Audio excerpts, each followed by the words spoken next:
Okay, chapter P is the first chapter in the book. P is for prerequisite. Before you start getting into pre-calculus concepts, it's important that you have all of your algebra ideas down, and that's what we're going to be studying for a while. The first chapter the first section is algebraic expressions and real numbers. You shouldn't just rely on watching these lecture videos. It's important that you read the book, read every section. I'm sure your teachers have taught you in the past to read slowly, read carefully, reread. It's important that you study information as you're reading. In this book, a lot of the most important information is highlighted in the blue boxes. Make sure you spend time studying the blue boxes, learning and remembering the material that's in those. They also have some great examples in the book. I would spend a lot of time looking at those. Make sure you understand every step in the example. And then finally, another, I think, really good feature of the book is that they have a number of checkpoints. And many times in these little talks, we'll go over the checkpoints. But those are problems that you can work on to check your understanding, and you should work through those. We're going to start by working on sets, the intersection and union of sets. And there are two checkpoints that I want to go over.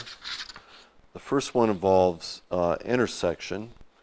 And after reading about intersection, this might be a good time to pause the video, actually find the intersection of these two sets, turn the video back on, and then make sure that you agree with what I ended up with in working it through. Okay, one thing I want you to remember with intersection of course is upside down U between two sets. A lot of times intersection is associated with the word and. The idea there is that the elements that are in the intersection are going to end up with a set. In fact, I'll put the little bracket in to start with. You're going to end up with a set, and the elements that are in that set are the elements that are in the first set and in the second set. So the elements have to be in both sets. That's where the idea of and comes from. So let's go ahead and start with the first set, the first element, 3. 3 is in this set. Look over here, 3 is also in this set. So 3 is in this set and in the second set, so 3 will be in the intersection.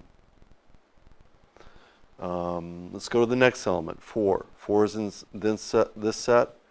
4 is not in the second set. So it's not in this set and in that set, so we won't include 4. The same is true for 5, 6. We get to 7, and 7 is in this set and in this set, so 7 will be included in the intersection. So what you end up with is a set that contains the numbers 3 and 7. The second checkpoint I want to look at has to do with the union of two sets. The union, symbol for union is this U between the two sets. And the word that I want you to associate with union is OR. Elements in the union of two sets will be elements that are in one set or in the other set. They can also be in both sets. That's fine, it's in both sets, but it has to be in at least one of the sets. So let's start with this set.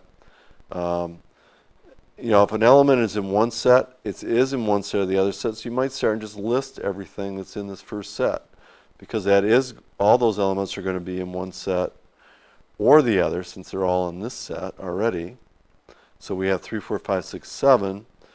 If we come over to the other set, let's see if there are any others to add in. We already have 3 and 7. You don't list elements twice in a set, so we won't put 3 in again. We won't put 7 in again. 8 is in this set. It's not in this set. That doesn't matter, though. It's in one of the sets, so we need to include 8. And the same with 9. So this would be the union of those two sets. If I had listed these elements in a different order, that would be fine. As long as I have each one of these elements listed, it would be correct.